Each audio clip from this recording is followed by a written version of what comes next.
مستشار ياسر سرور، قنصل بالقنصلية المصرية في نيويورك. بتكلم دلوقتي على مجموعة من الإرشادات العامة اللي أحب أقولها للمواطنين اللي هينتخبوا البرلمان مصر في المرحلة الأولى 17 و 18 أكتوبر الجاري.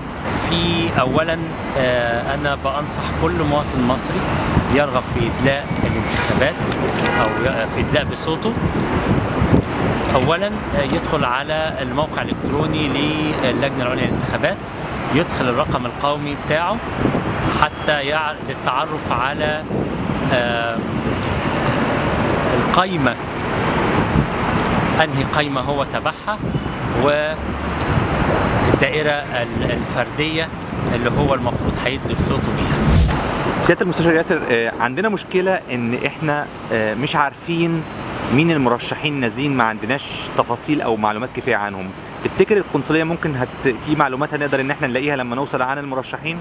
هو أقول لحضرتك حاجة، اللجنة العليا للانتخابات نشرت كل المرشحين في جميع الدوائر الانتخابية اللي موجودة في جمهورية مصر العربية في المرحلة الأولى. فأي حد عايز، أي مواطن مصري عايز يتعرف من هو مرشح في دايرته هيدخل على الموقع الإلكتروني للجنة العليا للانتخابات، أو حتى إحنا حطينا هذه الموضوعات على الموقع الإلكتروني للقنصلية، يقدر من خلاله التعرف على من هي القوائم المرشحة ومن هم الأفراد المرشحون على المقاعد الفردية. إنما أنا كلجنة عليا كلجنة انتخابات لابد أن ألتزم بالحياد التام. أنا لا أستطيع أن أروج لمرشح أو آخر أو قائمة أو أخرى، فأنا لابد أن ألتزم الحياد التام وعدم توجيه الناخب لأي شخص أو لأي مرشح أو أي قائمة. هتكلم دلوقتي على الشروط والمستندات اللي لابد أن يحضرها الناخب معاه. أولا الشرط الأولاني أن يكون مصري مقيم في الخارج لا يقل عمره عن 18 عام. 2 أن يكون مسجل أو مقيدا بقاعدة بيانات الناخبين. عشان أعرف إذا كنت مقيد بقاعدة بيانات الناخبين أو لأ، زي ما قلت قبل كده، هندخل على الويب سايت بتاع اللجنة العليا للانتخابات، هدخل الرقم القومي بتاعي، هيطلع إذا كان لي حق التصويت أو ماليش حق التصويت، هيطلع المرحلة اللي أنا هصوت فيها سواء على المستوى الفردي، المقاعد الفردية أو القوائم. بعد كده في مستندات لابد أن يحضرها الناخب معاه، لأن التصويت بقى بالنظام الإلكتروني في أجهزة. واحد، بطاقة الرقم القومي المدون، أصل بطاقة الرقم القومي المدون عليها عنوان في جمهورية مصر العربية. يعني حضرتك أنا ما ينفعش أجيب صورة لبطاقة الرقم القومي، صورة ضوئية؟ لا، صورة بطاقة الرقم القومي مش هتنفع، لأن القانون حدد تحقيق الشخصية يتم بأصل بطاقة الرقم القومي. سارية أو مش سارية مش مشكلة، يعني لو البطاقة مش سارية مش مشكلة. البطاقة لو مش سارية يقدر يدي بصوته طالما عليها عنوان في مصر، خلاص ما فيهاش مشكلة. طب لو العنوان أنا مقيم بالخارج؟ لا، مقيم في الخارج لا، مقيم في الخارج يعني ما تسجلش في قاعدة بيانات الناخبين. ليه؟ لأن المقيم في الخارج هو هيحطه في أنهي أو هيدخله في أنهي دايرة انتخابية، لأن هو كلنا موزعين على دوائر انتخابية في جمهورية مصر العربية، فهو مقيم في الخارج، ما فيش دايرة يقدر إن هو يترشح أو يدخل فيها يعني. ده السبب إن هو مقيم في الخارج، مش هيقدر يدلي بصوته. أو جواز سفر مصري المميكن اللي هو جواز السفر الجديد اللي هو فيه الرقم القومي، وجواز السفر ده لازم يكون ساري، يعني اشتراط السريان الوثيقة الدالة على الشخصية فقط في جواز السفر الجديد. جواز السفر القديم مش هينفع لأن ما فيهوش باركود، مش هيقدر الجهاز يقراه. إنما لو فتحنا جواز السفر الجديد في باركود الجهاز بيقراه، بيطلع البيانات بتاعة الناخب عندي، فبالتالي بيسجله إن هو أدى بصوته. الحاجة الثالثة هو الناخب بيدخل على الويب سايت بتاعنا أو الويب سايت بتاع اللجنة العليا للانتخابات ويطبع حاجة اسمها إقرار الإقامة في الخارج.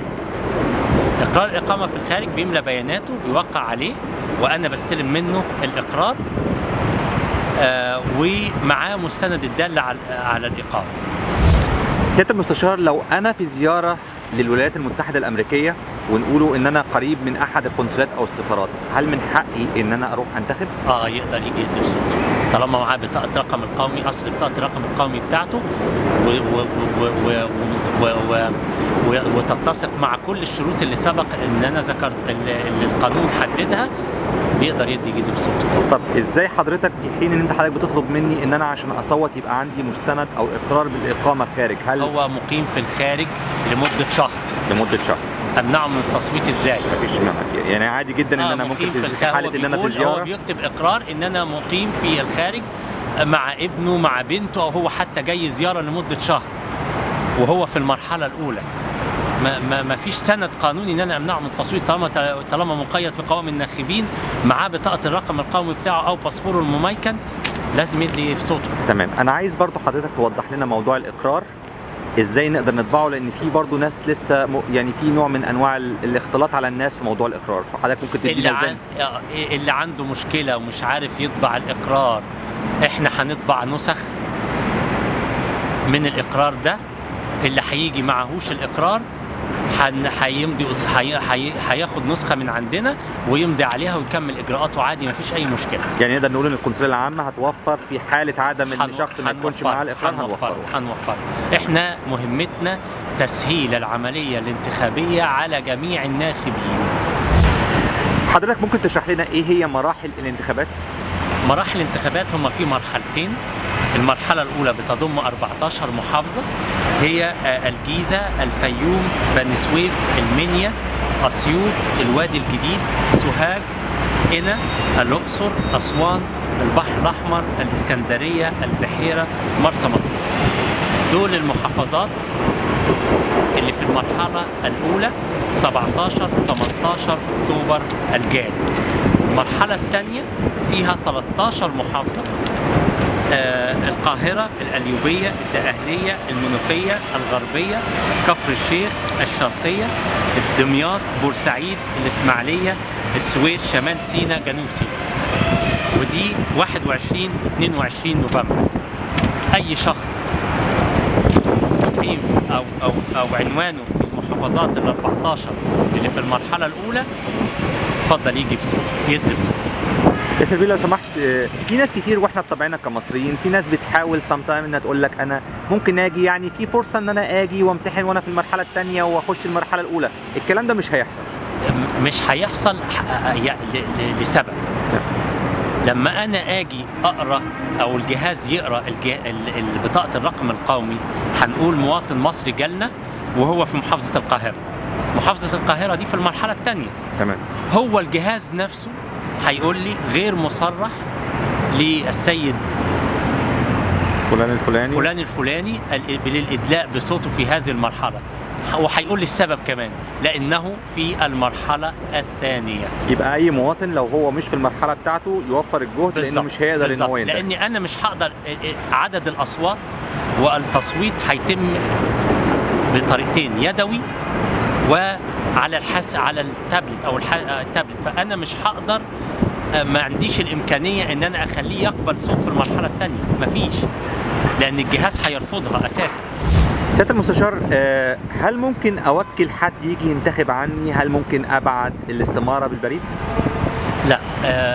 اولا الانتخابات دي تتم بالاقتراع السري المباشر، لابد من حضور الناخب بنفسه للإدلاء بصوته. موضوع التصويت بالبريد انتهى، يعني اتلغى، لم يصرح به قانون مباشرة الحقوق السياسية في جمهورية مصر العربية، فلابد من حضور الناخب بنفسه.